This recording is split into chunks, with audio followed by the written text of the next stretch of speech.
तो आज हम एक ऐसे प्रोफेशन की बात करने वाले हैं जो आज के लाइफस्टाइल में काफ़ी डिमांडिंग बन चुका है। हेलो एवरीवन, आज हम बात करने वाले हैं साइकोलॉजिस्ट के बारे में। ध्यान दीजिएगा, साइकियाट्रिस्ट नहीं, मैं बात कर रहा हूँ साइकोलॉजिस्ट के बारे में। ठीक है, तो समय वेस्ट किए बिना हम स्टार्ट करते हैं हमारा वीडियो उसी जनरल सीक्वेंस में जैसा हमने पहले भी किया हुआ है। अगर हम चाइल्डहुड बिहेवियर की बात कर रहे हैं या जनरल ट्रेड्स क्या होना चाहिए बच्चों में, तो द चिल्ड्रन और the child should be natural curious about to know how human thinking pattern works, human behaviour कैसे रिस्पॉन्स करता है। ह्यूमन बिहेवियर को स्टडी करने में उसको मज़ा आ रहा है, समझने में काफ़ी डेप्थ है इस सब्जेक्ट में, इसको बहुत अच्छे से समझना पड़ेगा। जो बच्चा है उसमें उसका EQ level, IQ level, intelligence quotient और इमोशनल कोशेंट काफ़ी हाई लेवल पे हो, वो आदमी को समझ पाए, पेशेंस हो, काम हो, पोलाइट हो, he should be a good listener. इस तरह की क्वालिटीज़ काफ़ी ज़रूरी है। सामने वाले के दिमाग में क्या चल रहा है या क्या पैटर्न है ये समझना पड़ेगा, राइट।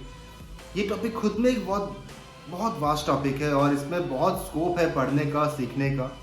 तो इस तरह का अगर नेचर बच्चे में है या फिर अगर आप एक बच्चे हैं और आपको लग रहा है कि इस तरह का नेचर आप डेवलप कर सकते हैं, तो ये ट्रेड काफ़ी अच्छा होने वाला है आपके लिए।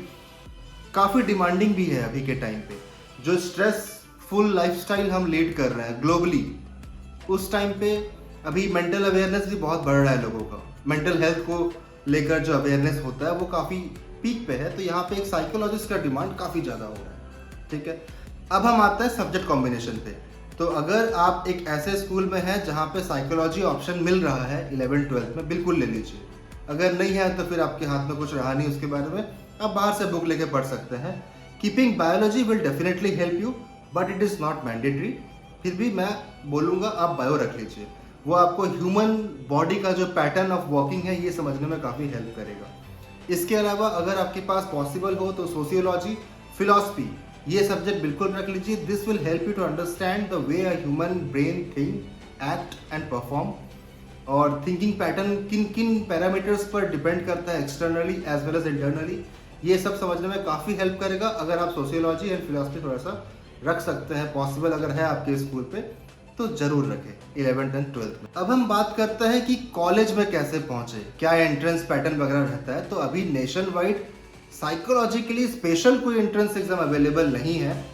बहुत सिंपल सा रास्ता है, आपको BA या BSc करना है साइकोलॉजी पे, आगे चल के आप MA, MSc, PhD भी कर सकते हैं। सेम पैटर्न पे सारे ऑप्शंस अवेलेबल हैं आपके पास। अभी क्या कर सकते हैं आप, CUET पे अप्लाई कर सकते हैं। बहुत सारा कॉलेज ऐसा है जो आपके क्लास 12th का ग्रेड से आपका मेरिट लिस्ट रिलीज करेगा, आपको वहाँ से एडमिशन मिल सकता है। या फिर ऑफकोर्स DUET, जो DU का एंट्रेंस एग्जाम होता है, वो आप क्लियर कर सकते हैं। यहाँ पे आपके रैंकिंग के बेस पे, आपके प्रेफरेंसेस के बेस पे आपको साइकोलॉजी पढ़ने का ऑप्शन मिल सकता है। ठीक है, अच्छे कॉलेज की अगर बात करते हैं तो ऑफकोर्स DU बहुत अच्छा ऑप्शन होगा अगर वहाँ से आपने साइकोलॉजी कर लिया। उसके अलावा MET is a good option. अगर मैं प्योर प्राइवेट की बात करता हूँ, Christ Bangalore is also very good option. एक कॉलेज है जो काफ़ी अच्छा है इस फील्ड में, उसको हम TISS के नाम से जानते हैं, Tata institute of social sciences. ठीक है, यहाँ पे अगर आप पढ़ सकते हैं तो बहुत अच्छा होगा। लेकिन मैं फिर से बता रहा हूँ, अगर आप यहाँ पढ़ना चाहते हैं तो अभी से तैयारी शुरू कर दीजिए। आप अभी से डिग आउट कीजिए इंटरनेट पे, दुकानों पे, बुक्स पे, कि क्या पैटर्न है उसका एग्जाम का। TISS का एक NET नेट एग्जाम होता है, अगर आपने वो क्लियर कर लिया तो आपको वहाँ से PhD परस्यू करने का ऑप्शन मिलेगा। अगर आप PhD परस्यू करते हैं TISS से, तो आप अपना एक बहुत ही अच्छा करियर डेवलप कर सकते हैं आगे चलकर रिसर्च के फील्ड में, और ये काफ़ी अच्छा इंस्टीट्यूट माना जाता है इंडिया में। ठीक है, ये सब था कॉलेज के बारे में।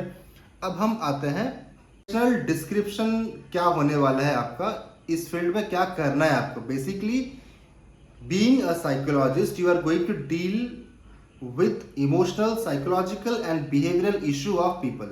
आपको मास को लेके उसके इमोशनल थिंकिंग पैटर्न को, साइकोलॉजिकल वो कैसा काम कर रहा है क्या नहीं, उसके बिहेवियरल इश्यूज को स्टडी करना है और उसको हेल्प करना है to lead a normal life. ये आपका बेसिक रोल होने वाला है। ठीक है, मेंटल प्रोसेस जो है आपको, human behaviour, human mental process, ये स्टडी करना है। इसमें आपको सोल्यूशन प्रोवाइड करना है लोगों के बीच। इसमें भी काफ़ी सेगमेंट्स है, काफ़ी सेक्टर्स है, जैसे कि आपके पास है क्लिनिकल साइकोलॉजी, काउंसलिंग साइकोलॉजिस्ट, आपके पास है educational psychologist and industrial psychologist. इसमें क्या होता है कि बड़े बड़े इंडस्ट्रीज में आजकल एक साइकोलॉजिस्ट रखते हैं हम, ताकि वो हमारे एम्प्लॉयज़ को अच्छे से गाइड करे, उनके बिहेवियरल पैटर्न को स्टडी करे, और अगर लगता है कि उनको कुछ मेंटल सपोर्ट का ज़रूरत है तो ये साइकोलॉजिस्ट उनको सपोर्ट करे ताकि वो एम्प्लॉय फिट रहे। अगर वो फिट है तो एफिशिएंट है तो इनडायरेक्टली और डायरेक्टली वो कंपनी को ही प्रॉफिट करेगा, राइट। तो बड़े बड़े एमएनसीज में they are hiring psychologist, schools में, हॉस्पिटल्स में दे आर हायरिंग साइकोलॉजिस्ट। तो स्कोप काफ़ी ज़्यादा है। अब मैं बात करता हूँ फ्यूचर स्कोप के ही बारे में, तो बहुत डिमांडिंग है, ग्लोबली डिमांडिंग है। अभी का लाइफस्टाइल और आदमियों, इंसानों का जो अवेयरनेस है towards mental health, mental issues, पहले क्या होता था कि हम लोग समझ नहीं पाते थे। अगर आप अपने दादा दादी से बात कीजिएगा मेंटल के बारे में, तो अक्सर लोग डरते थे एक साइकियाट्रिस्ट के पास या साइकोलॉजिस्ट के पास जाने से। दिमाग की बात जहाँ हमने स्टार्ट किया, एक नेगेटिव थिंकिंग, एक नेगेटिव पैटर्न चलता था। बट अब वो मिथ जो था वो हट रहा है धीरे धीरे। हम समझ रहे हैं कि जैसे हमारा फिजिकल फिटनेस या फिजिकल केयर जिस तरह से हम करते हैं हमारे शरीर का, बिल्कुल इक्वली हमें अपने दिमाग का भी ध्यान रखना पड़ेगा, स्पेशली आज के स्ट्रेस फुल जोन पे, राइट।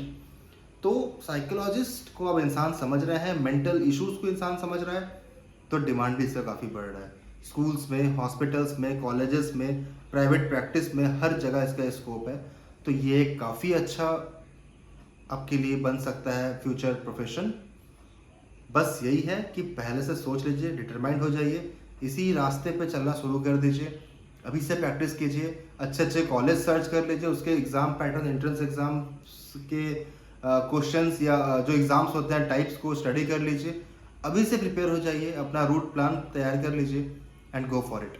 अगर आप जॉब में नहीं भी जाना चाहते, आपने मास्टर्स कर लिया, देन यू परस्यू पीएचडी, उसके बाद आप रिसर्च फील्ड में प्रोफेसर बन सकते हैं किसी यूनिवर्सिटीज़ में या कॉलेज में। तो ये सारे ऑप्शंस भी खुले हुए हैं आपके पास, ठीक है। और भी कोई प्रोफेशन या कोई और क्वेश्चन हो, प्लीज़ मुझे कमेंट करें। एंड हमारे वीडियो यहीं पे ख़त्म होता है गाइस। Thanks for watching.